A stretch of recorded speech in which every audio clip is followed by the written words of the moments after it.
All right, welcome everyone. We're Semblance of Sanity. I'm Caleb. I'm Jacob. And we're here for Noragami, Season 1, Episode 9. All right, we have got ourselves into a predicament. Kuro and Kofuku are social distancing. That's right. And there is no one that's going to help them. Yeah. Hiyori, Yukine, and Yato. Because Yato's dying. Yato's dying, and it's a lot of ways Yukine's fault. But it's complicated. It's complicated, y'all. Rough situation. Yeah. Hiyori is MVP, though, right now. Yes. She is the mediator. Absolutely. She is the one who's staying on task here. She's keeping this family together. She is the glue that is holding them together right now. Yep. However, we've got, people hunting Hato, I mean, We've got crazy exes out there. Yeah, exactly. Thankfully, Kazuma is kind of keeping Bishamon from, being too much of a problem for them. Right. So hopefully maybe he could help in some way.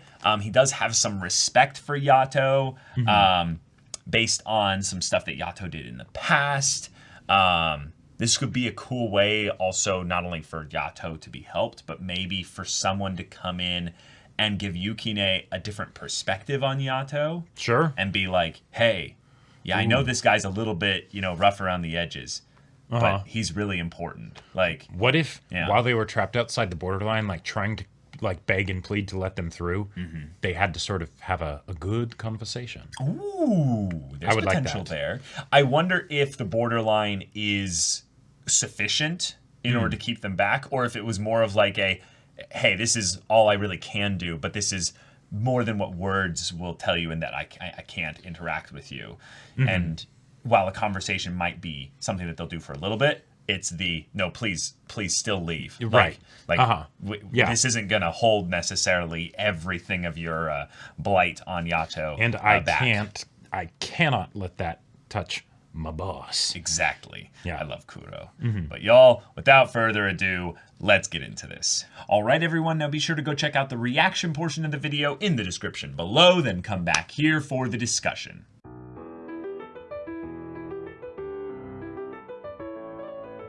Yeah, this show just does a really good job of the episodes that, they really want to get into not just what the characters are about, but have the emotional climax for the characters' conflict. Yep. It's great. This is just perfect execution on it. In a lot of ways, even though there's still more episodes in the season, this feels like the season finale. They did it in episode 6. Right. They're now doing it again in episode 9. Yeah, where it's because this is... while there will be many conflicts, I think that'll come these characters' way, and more straightforward type conflicts like fights and things like that. I feel like this is the real conflict. This is where the show's strong points are. For right. Sure. In the same way that they have those mini stories of other characters that we come across and helping them resolve their issues. Yep. They have those issues too, right? Yep. It might not be the same kind of issues, and it might be a bit more complicated because of the whole dynamic of them being spiritual beings and whatnot. Yep. But that's still the heart of it, and totally. And that's what needs to, that's the true victory that needs to happen. And we got it this episode. Oh, we got it. It was hard fought. And the journey to it was definitely painful, but we got it. We got it. And now our mess of a family is back together. And yes, they did bring up straightforward the aspect of that they are a family. And yeah. So I freaking love the found family stuff in this one here, because it's so good. Because what's so good about this here is how important everyone was to this whole dynamic. So what I gotta say on the meta level is I love these clean, character-driven, efficient plot narrative structures and what have you.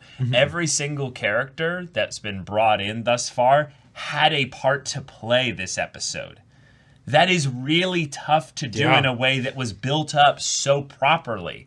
Even the god of the bunch of regalia or what have you had his moment of sitting there being like, you should just slay him already, Yato. He breaks his knuckles. And he wasn't exactly ever very respectful of Yato. No. He didn't think very highly of him. No, he kind of condescended to him a bit. But all the way back to the regalia from the very beginning of the show. Right. Someone who we kind of, I would say, downplayed a little bit of their relationship because she didn't, like... Yeah. She wasn't his regalia even that long. Right, we just saw that, okay, she really doesn't want to be a regalia anymore. Right. And then Yeah. we get to see that she switched, which gave us the world building with that. But this bit here showing, no, when push came to shove, she doesn't want him to die. Right, exactly. She's just like, no, I don't want to spend eternity, serving you. I'd rather, my future is brighter if I'm, with somebody else. Right, but it didn't turn to hatred or any kind of malevolent vindictiveness. It was entirely a thing of, hey, this professional relationship isn't working out. So I'm going to cut my losses, have a good one, see ya.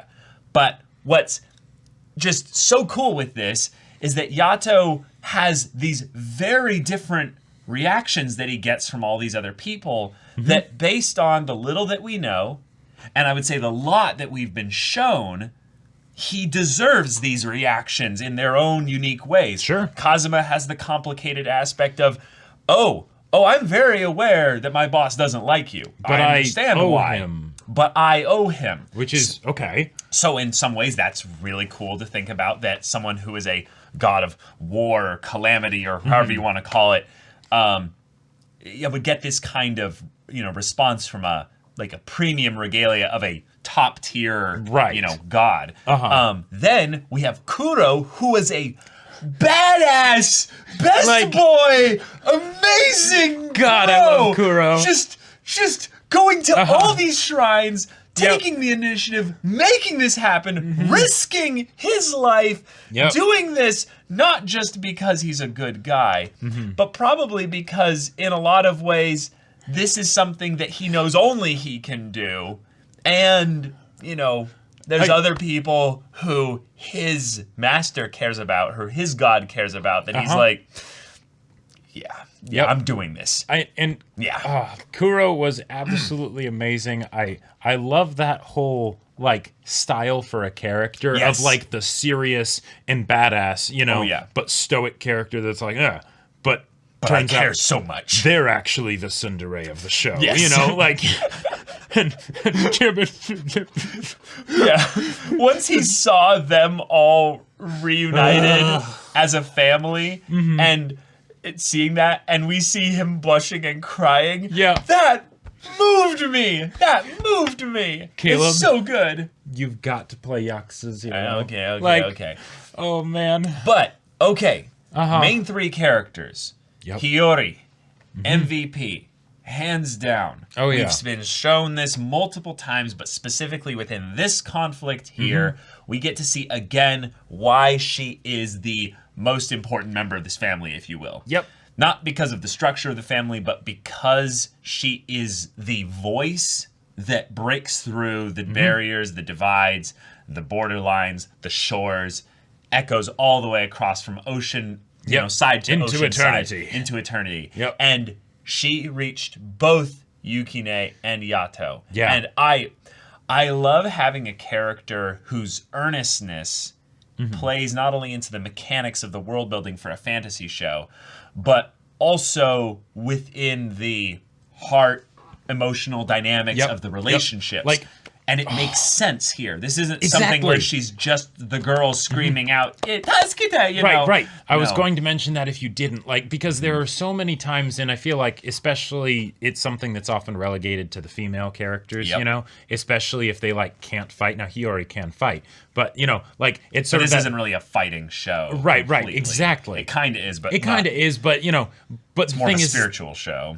Right. Yeah. And the fact that she's able to sort of be that, but it's so much more, and there's a reason for her being that, because that's what this show is about, right? It's about those internal struggles and things like that. So her being that person is incredibly important, not just for the show itself, but also for Yato and Yukine, because as far as their characters go, that's one of their biggest weaknesses. Totally. They don't do stuff like that, right? Or not enough. Right? They kind of ignore that side of themselves, and that's a lot of the reason why this fallout happened in the first place, right?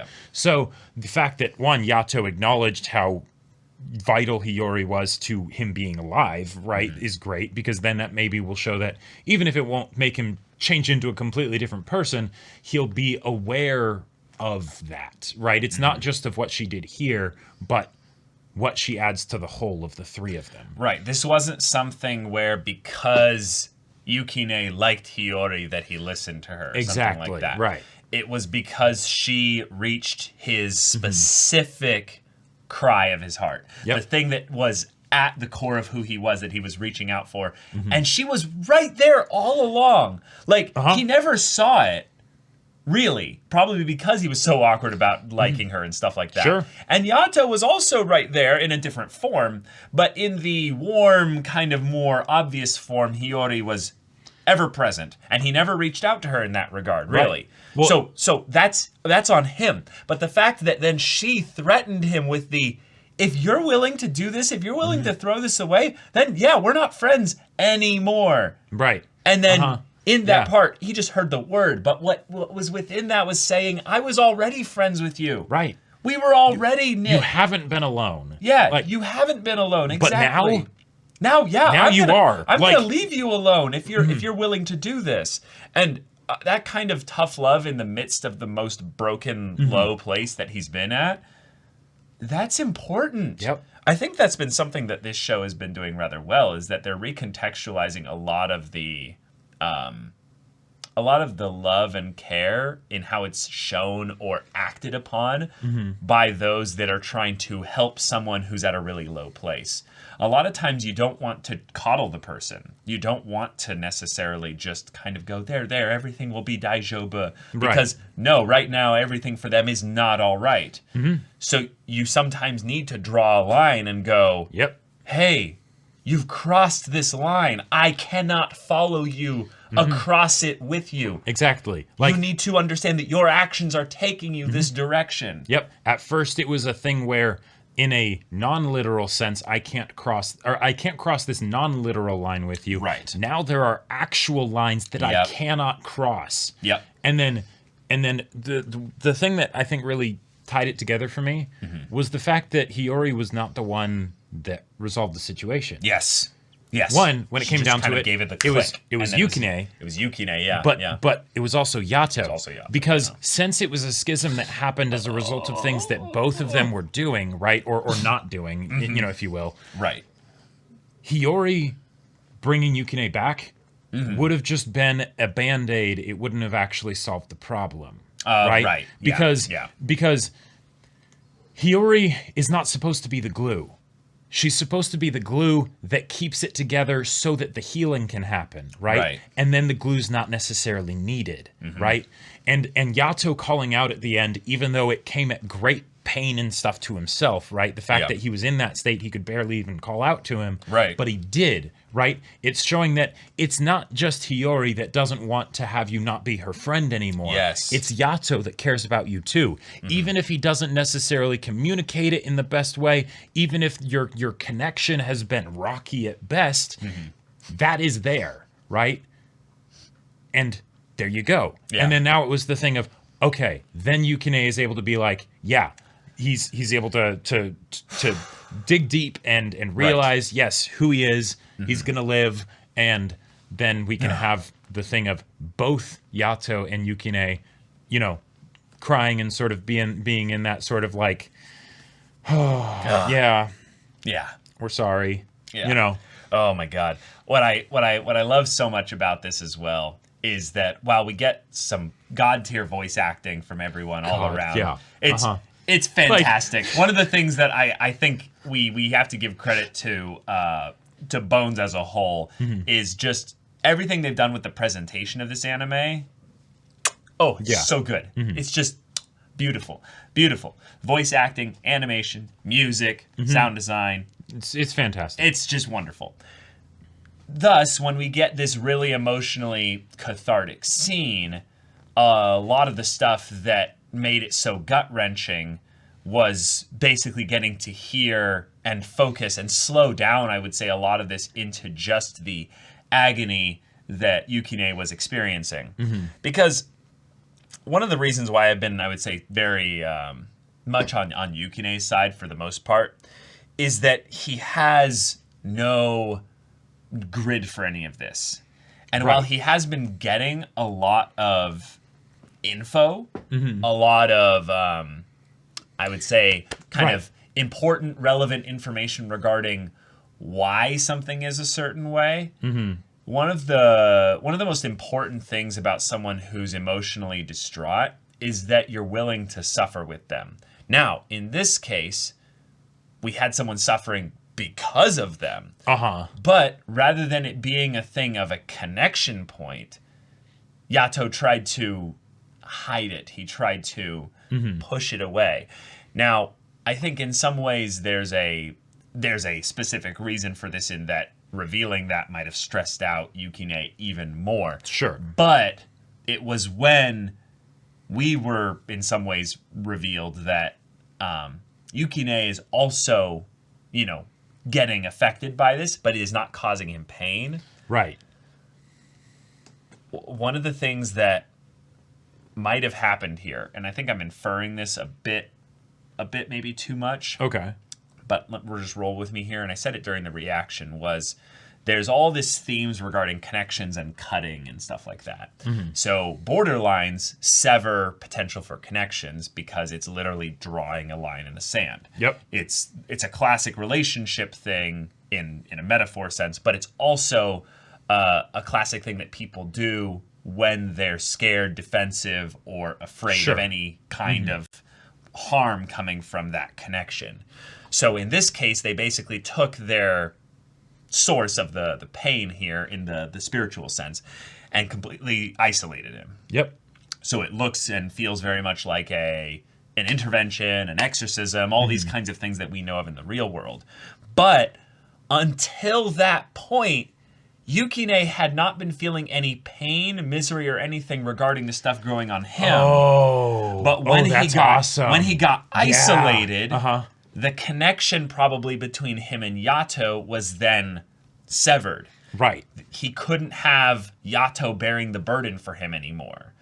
But because the blight had spread so far, it wouldn't just save Yato to have them Right. separated. Yeah. However, the mechanics of that whole thing work within the rules of the world. Exactly. It could be different. Right. but The visuals of yep. he only starts experiencing the pain once there are those. Yeah. Right, because as we've seen thus far, borderlines don't actually cause any pain. Borderlines are not an attack weapon. Borderlines are just a simple wall. They restrict anything that you don't want to come in from coming in.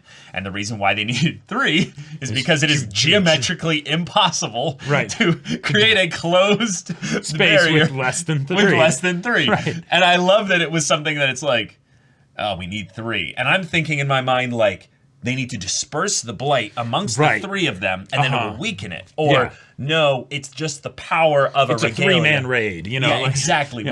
We need the 3 of them. No, it's something as basic as geometry, Yep. which creates a closed-off space. Yeah. And I love how simple the visual storytelling is, but once he then starts screaming, it all just felt like it clicked for me. And I realized that Yato has been doing the father thing that was mentioned in the actual episode of he's been bearing the burdens of your mistakes silently all this time. And it just it hit me just all of a sudden, because I was like, wait a minute. How many times was I, as a kid, making mistakes, doing things that, from even a grand perspective, it doesn't really mean that much. Jaywalking, doing a dumb, little crime. I know. But my point is that it's something that, in the small sense, people make dumb mistakes and stuff. But if there's some kind of like spiritual component added in because of this world, but also the fact that this is something then that you're not having to deal with, but this other person is. Oh yeah, that's love in a way. That's a very real aspect of love. But another part of it is eventually, no, they're not going to be able to shield you from anything. And in Right. fact, they need to shouldn't. establish boundaries. Right. They also shouldn't after a certain point.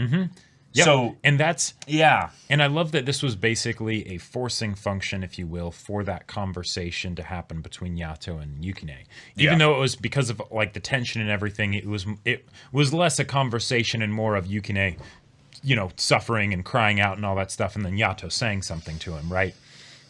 Right. But that whole idea of, kind of, I feel like it's kind of along the lines of the realizing that your parents are fallible kind of a thing. And on the one hand, that can be kind of a scary thing maybe. But then on the other hand, that can be a wake-up call for you to grow up. Exactly. Right. It can be a call to action of they are not perfect. They have limitations, so you can help them. Yeah. Right? Because before, if you're a kid and your parents perfect or whatever, then nothing that you do helps because they've got it all figured out.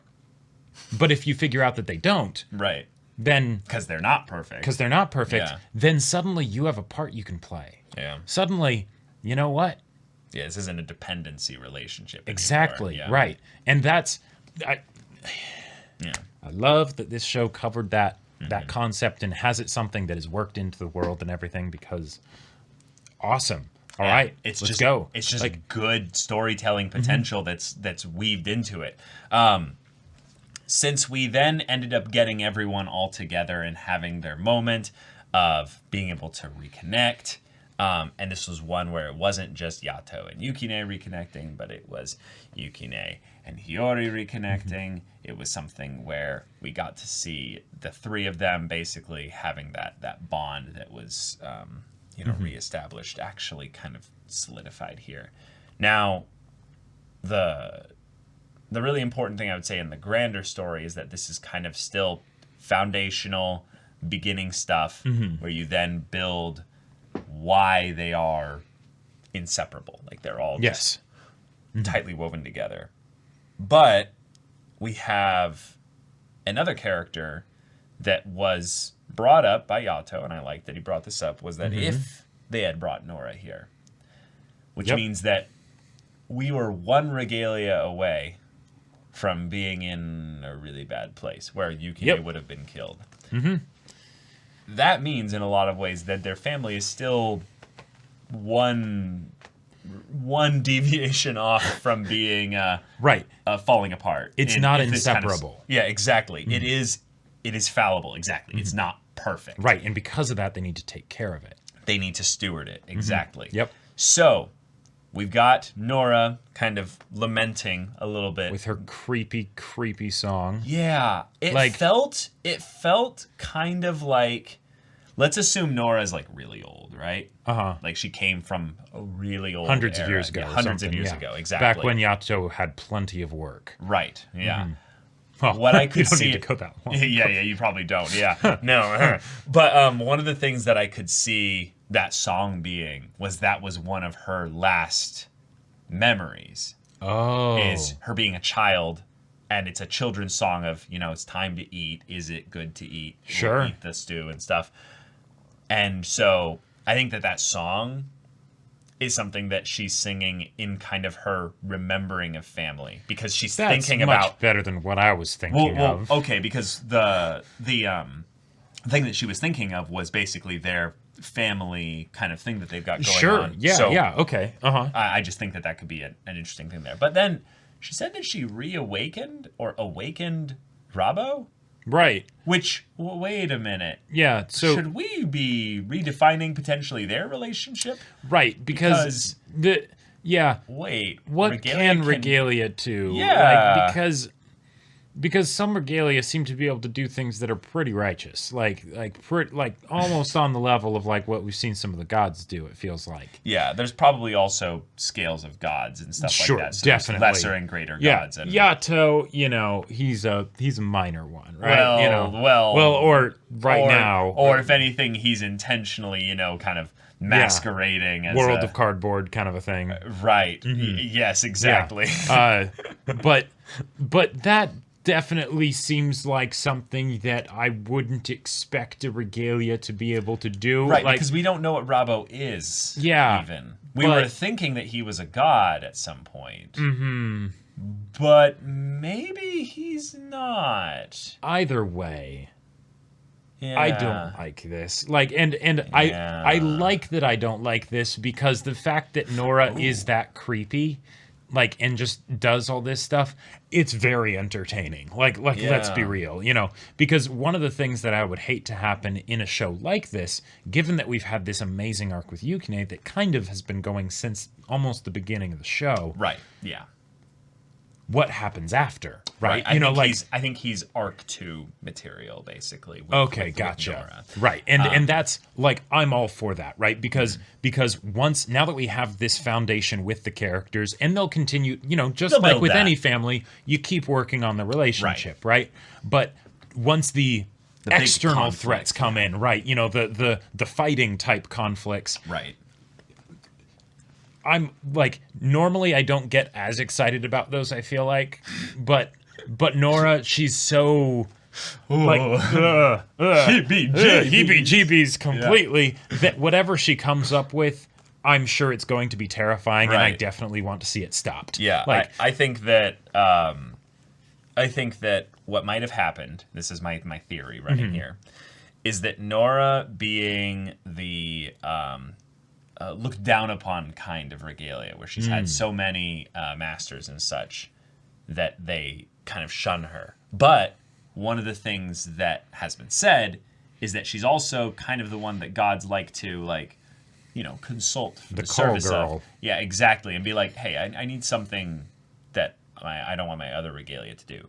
Which could in some ways make this power that she would have as a regalia stronger. Sure. Because she's experienced, she's got Oh, lots yeah. of kills under her belt, or lots Right. of things that she's learned from a bunch of gods, maybe. And one of the things that might be a thing that we'll get into just later in the story is those names that she's been given. Each grant her some access to something unique power-wise. Yep. And so I was wondering about that. What if he is actually a god? But he's an old god that she used to have. And just because of how old and crazy and stuff she is, she's able to, like... She's going to be like, hey, this is going to take a bit out of me, but, you know... You may not have believers, but I believe in you. Yeah, exactly. And she's like, yeah, I can do this. This will be my big deal for you, but now you owe me. And then we could get into a weird kind of push and pull kind of relationship where the master and the servant are both masters in their own ways. It feels very Fate, where it's like, okay, well, you've got the master and the servant, but which one is actually the one who does the things, and one has to protect the other. But then you've got the servant that's like, you know, a master of another servant. A master of another servant, and is, you know, like, just all kinds of, like, complicated, you know, stuff. Yeah. But, also, I feel like the world as a whole could use other gods that are a little bit dodgier. Because in some ways, Bishamon, I feel like, is like end game, like protagonist material. Like Bishamon's going to come around eventually. Oh yeah, like way later in the story. I think the fact that we haven't seen any sketch gods, and if you know Rabo is a god, then okay, there's our first. But I think a lot of that is because of Bishamon, because they were, you know, them being in the meeting and being like, all right, there's no more events. Okay, we've got this under control. You know, this is, we're running a tight ship. No big issues anymore. Cool. Nora's like, allow me to introduce my, what are you, Rabo? Rabo's like, I'm Rabo. It's like, yeah, whatever Rabo is. Yeah, exactly. and the fact that it's not like Nora being like, I'll do it myself, that somehow is comforting and also makes me even more worried at the same time. Like, maybe she's going to be doing stuff with Rabo directly. I don't know. But, like, So, all right. But, y'all, this was an incredible episode. Fantastic build up to it. Amazing payoff. Yes. Emotional. Just Yuki beautiful. Kaji, you are amazing. Yes, we do not deserve you, Yuki Kaji. And by the way, we found out what voice actor Rabo has, and it's Oshino Meme and Suzaku and Reagan and Reagan. And it's like, okay, this guy's legit. All right, so almost as legit as Kuro. Yada yada. But y'all, thank you so much for watching this episode's reaction and discussion. If you want to see the next episode's reaction and discussion right now, though, go check out the link in the description below for our Patreon. You can get on early access there. You can watch full-length timer reactions there. And all this comes with Discord access, so you can chat with us and the community there about this show, about anime in general. And you can also talk with Jacob about the sci-fi novel that he wrote. That is right. I wrote a sci-fi novel called Battle Lines. It also involves, found family that is very complicated and things like that. If you want to check it out, it's on Amazon. The link is in the description. Yeah, so if any of that interests you, we'll see you there. But until then, we're Semblance of Sanity. I'm Caleb. I'm Jacob. And we'll see you all next time.